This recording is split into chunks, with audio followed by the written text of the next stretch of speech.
Hello friends, आपका स्वागत है एक और धमाकेदार वीडियो में।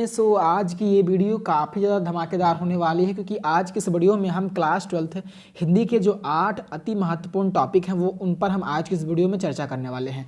यदि आप इन 8 टॉपिक को तैयार कर लेते हैं तो हिंदी में आपको अच्छे मार्क्स लेने से कोई नहीं रोक सकता है। तो मैं आज की इस वीडियो में उन्हीं टॉपिक को बताऊँगा, उन टॉपिक में ऐसे ऐसे प्रश्नों को बताऊँगा जो बोर्ड एग्जाम में कईयों बार रिपीट हुए हैं, कईयों बार पूछे गए हैं। तो आपको इन सारे प्रश्नों को अच्छे से तैयार कर लेना है 16 फरवरी से पहले, ताकि बोर्ड एग्जाम में आपके अच्छे मार्क्स आएँ।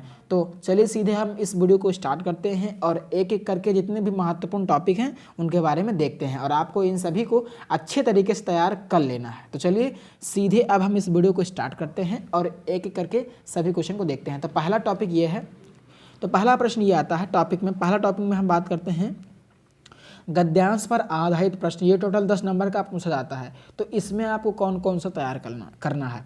तो इसमें आपको राष्ट्र का स्वरूप का पढ़ लेना है और अशोक के फूल के जो इम्पोर्टेंट वाले गद्यांश हैं उनको पढ़ लेना है। यदि आप इन दो को तैयार कर लेते हैं तो यहाँ से आपके 10 नंबर जो हैं बिल्कुल पक्के हो जाएंगे। तो बस करना क्या है, आप पैराग्राफ पढ़ें। बस आपको ये पता होना चाहिए कि ये पैराग्राफ जो है, जो गद्यांश है वो कहाँ से लिया गया है। बस आप अगर ये पता कर लेंगे कि किस चैप्टर से है तो आपका गद्यांश पर आधारित प्रश्न जो है वो इजीली हो जाएगा। तो आपको इसमें बस केवल राष्ट्र का स्वरूप तैयार कर लेना है और अशोक के फूल तैयार कर लेने हैं आचार्य हजारी प्रसाद द्विवेदी जी का। अगर आप इसको तैयार कर लेते हैं तो यहाँ से आपके 10 नंबर जो हैं बिल्कुल पक्के हो जाएंगे। अगर हम बात करें कि इसमें कौन कौन सा गद्यांश बहुत ज़्यादा महत्वपूर्ण है, तो भूमि का निर्माण देवों ने किया है, वह अनंत काल से है, डॉट डॉट डॉट आवश्यक धर्म है। ये आपने एक गद्य पढ़ा होगा गद्यांश, तो ये बहुत ज़्यादा महत्वपूर्ण है। और दूसरा ये है कि जन का प्रवाह अनंत होता है, ये भी जो गद्यांश है और बोर्ड एग्जाम की दृष्टि से काफ़ी ज़्यादा महत्वपूर्ण है। तो मैं आपको छोटा फॉर्म दे रहा हूँ, ये आपको बुक में मिल जाएगा, उसी को आपको टिक कर लेना है। तो मैं बता रहा हूँ कि ये तो हो गया आपका चैप्टर। तो इस चैप्टर में ये 3 तो बहुत ज़्यादा महत्वपूर्ण है। एक भूमि का निर्माण देवों ने किया है, जन का प्रवाह अनंत होता है और राष्ट्र का तीसरा अंग जो है वो जन की संस्कृति है। तो ये तो तीनों जो हैं वो आपके राष्ट्र के स्वरूप से ही हैं। बाकी आपको ये 2 एक्स्ट्राज पढ़ लेने हैं। बाकी मैंने बताया आपको मैंने बताया कि एक आपको अशोक का फूल पढ़ लेना है, उसके जितने भी गद्य हैं बस आपको पता होना चाहिए कि जो गद्यांश है ये किससे लिया गया। अगर आपको लेखक का नाम और पाठ का नाम अगर पता है तो आप अच्छे से गद्य को कर लेंगे। बस इसमें मेन यही होता है, लेखक का नाम और पाठ का नाम। तो बस आपको क्या करना है, गद्य को पढ़ लेना है और देख लेना है आखिरकार ये जो गद्यांश है ये किस पाठ का है, उसके लेखक कौन है। अगर आप ये जान गए तो गद्य में बेसिकली यही होता है, एक लेखक का नाम और एक पाठ का नाम, यही इंपॉर्टेंट होता है। तो आपको इन्हीं 2 को देख लेना है और यहाँ से आपके 10 नंबर जो है बिल्कुल पक्के हो जाएंगे। तो अब हम बात करते हैं पद्यांश पर आधारित प्रश्न की। इसमें आपको कौन कौन से टॉपिक जो है वो तैयार कर लेने हैं, मतलब कौन कौन सा पाठ आपको पढ़ लेना है इसमें। तो पहला तो हो गया पवन दूत का। पवन दूत का जो है वेरी वेरी इंपॉर्टेंट, ये बहुत ही ज़्यादा महत्वपूर्ण है। आपको एक पद्यांश तो इससे मिलेगा ही, बिल्कुल कंफर्म है, 100% है कि एक आपको पवन दूतिका से मिलेगा। तो पवन दूतिका को आपका बहुत ही अच्छे से पढ़ना है, इसको तो मिस बिल्कुल ही नहीं करना है। पवन दूतिका बहुत ही ज़्यादा महत्वपूर्ण है। और दूसरा ये है कैकेयी अनुताप, मैथिली शरण गुप्त जी की है। और तीसरा है श्रद्धा मनु, जयशंकर प्रसाद जी के। तो तीनों में अगर कहें सबसे ज़्यादा महत्वपूर्ण कौन है तो पवन दूतिका है। ये बोर्ड एग्जाम में एक पद आपको यहाँ से तो बिल्कुल कंफर्म है, मिलेगा ही मिलेगा। तो पवन दूतिका तो आपको छोड़ना ही नहीं है, पवन दूतिका को बिल्कुल अच्छे से पढ़ना है। यहाँ से हर साल एक क्वेश्चन बिल्कुल कंफर्म है, पूछा ही जाता है पवन दूतिका से, तो ये तो मिस करने लायक है ही नहीं। तो आपको पवन दूतिका तो बहुत ही अच्छे तरीके से तैयार कर लेना है। तो अगर आप इन तीनों को तैयार कर लेते हैं, पवन दूतिका, कैकेयी अनुताप, श्रद्धा और मनु, और इसमें सबसे मेन चीज़ है पवन दूतिका, तो आपका यहाँ से 10 नंबर जो बिल्कुल पक्का होने वाला है, कोई रोकने वाला नहीं है। तो 10 नंबर यहाँ से भी आपको मिल जाएंगे, बशर्ते आपका पवन दूतिका बहुत अच्छे से पढ़ा होना चाहिए। बाकी आपको 2 अन्य तैयार कर लेने हैं, कैकेयी अनुताप है, एक श्रद्धा मनु है। तो यहाँ से भी आपके 10 नंबर पक्के हो जाएंगे। तो मैंने गद्य में बताया 2, राष्ट्र का स्वरूप और अशोक के फूल, और पद्य में क्या बताया, पद्य में बताया पवन दूतिका और कैकेयी अनुताप और श्रद्धा मनु, ये 3 जो है बहुत ही ज़्यादा महत्वपूर्ण है। तो आपको इनको तैयार कर लेना है। अब चलिए हम बढ़ते हैं आगे। तो अगला प्रश्न जो पूछा जाता है वो ये है कि लेखक का जो है वो जीवन परिचय दीजिए। तो आप देख सकते हैं कि ऐसे प्रश्न आएगा कि निम्नलिखित में से किसी एक लेखक का साहित्यिक परिचय देते हुए उनकी कृतियों का उल्लेख कीजिए। तो डॉक्टर कन्हैया लाल मिश्र प्रभाकर हो गए हैं, डॉक्टर हजारी प्रसाद द्विवेदी हो गए, हरिशंकर परसाई। तो ये 3 पूछा जाएगा, आपको कोई एक करना रहेगा। तो मैं आपको बताता हूँ कि किस लेखक का आपको साहित्यिक परिचय या जीवन परिचय जो है वो तैयार करना है। तो बस आपको मैं बताऊंगा कि आप अगर इन 3 को पढ़ लेते हैं, एक वासुदेव शरण अग्रवाल, एक हजारी प्रसाद द्विवेदी और APJ अब्दुल कलाम, तो ये 3 मैंने बताया है। यदि आप 2 को तैयार कर लेते हैं, एक वासुदेव शरण अग्रवाल और एक हजारी प्रसाद द्विवेदी, तो यहाँ से आपके 5 नंबर जो हैं बिल्कुल पक्के हो जाएंगे, कहीं नहीं जाते हैं। ये 2 तो बिल्कुल कन्फर्म है, एक वासुदेव शरण अग्रवाल, एक आचार्य हजारी प्रसाद द्विवेदी। तो आपको इन्हीं 2 को तैयार कर लेना है बिल्कुल अच्छे से। और तीसरा आपको एक ऑप्शनल रखना है कि एक अन्य भी ऐसे ही याद कर लेना है, जिससे कि बोर्ड एग्जाम में क्वेश्चन छूटे ना। APJ अब्दुल कलाम, तो वासुदेव शरण अग्रवाल, आचार्य हजारी प्रसाद द्विवेदी, ये 2 बहुत ही ज़्यादा महत्वपूर्ण हैं। तो आपको इन्हीं 2 को अच्छे से तैयार कर लेना है। तो यहाँ से भी आपके 5 नंबर जो हैं बिल्कुल पक्के हो जाएंगे।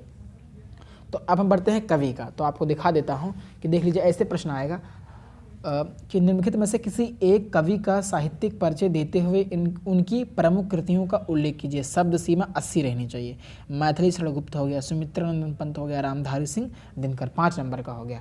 3 नंबर का साहित्यिक परिचय और 2 नंबर की कृतियाँ पूछा जाता है। तो अब हम बताते हैं कि कवि के साहित्यिक परिचय में आपको कौन कौन सा तैयार कर लेना है।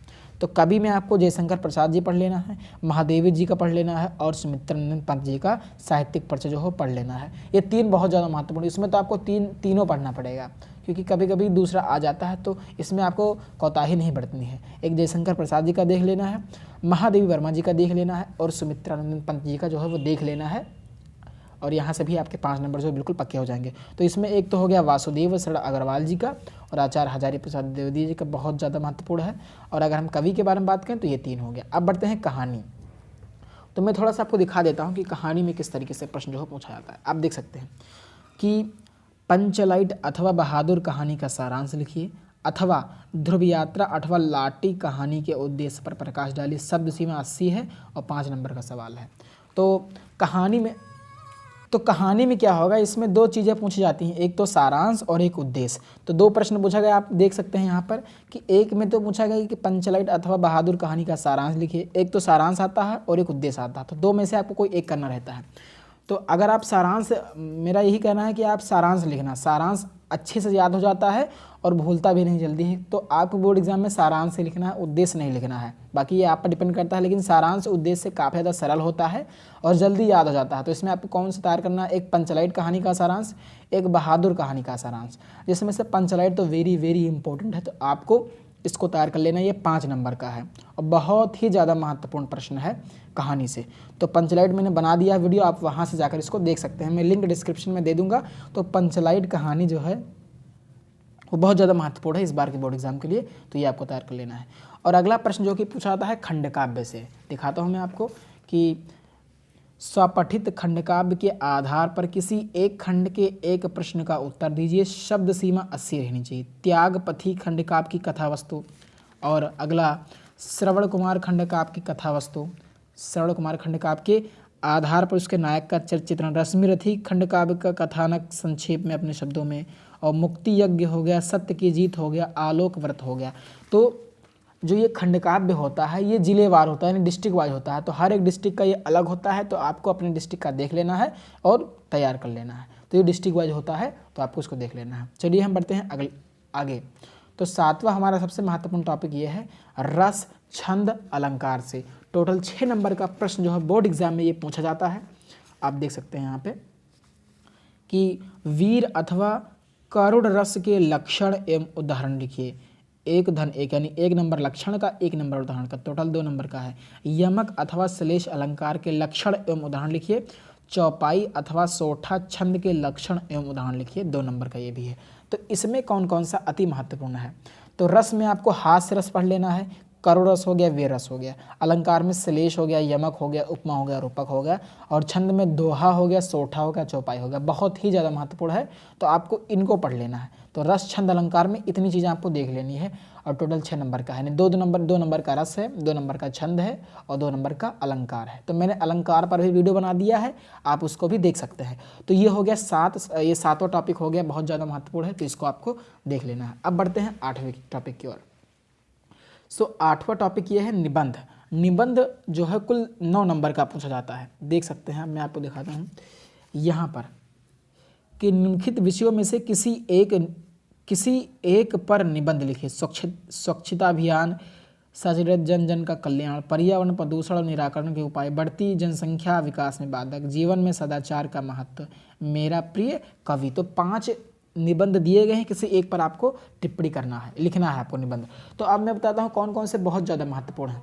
तो एक तो हो गया पर्यावरण प्रदूषण, ये बहुत ही ज़्यादा महत्वपूर्ण है। समस्या और समाधान काफ़ी ज़्यादा महत्वपूर्ण है। दूसरा, भारत में जनसंख्या वृद्धि की समस्या। तीसरा है मेरा प्रिय कवि, और कोई भी कवि पर लिख सकते हैं, जैसे तुलसीदास हो गए, कबीरदास हो गए, कवि कोई भी हो सकता है, तो आपको लिखना रहेगा। फिर चौथा है आतंकवाद, समस्या एवं समाधान। पांचवा है भारत में बेरोजगारी की समस्या। कुल 9 नंबर का प्रश्न पूछा जाएगा, तो काफ़ी ज़्यादा महत्वपूर्ण है। तो आपको क्या कर लेना है, बस आपको इन 5 निबंध को तैयार कर लेना है। यदि आप इसको तैयार कर लेते हैं तो यहाँ से आपके 9 नंबर पक्के हो जाएंगे। तो आशा करता हूँ कि आपको ये वीडियो पसंद आएगा। वीडियो पसंद आया तो वीडियो को लाइक करें, और यदि चैनल पर नहीं तो चैनल को सब्सक्राइब कर जरूर करें। और आपको ये वीडियो कैसा लगा हमें कमेंट बॉक्स में ज़रूर बताएं।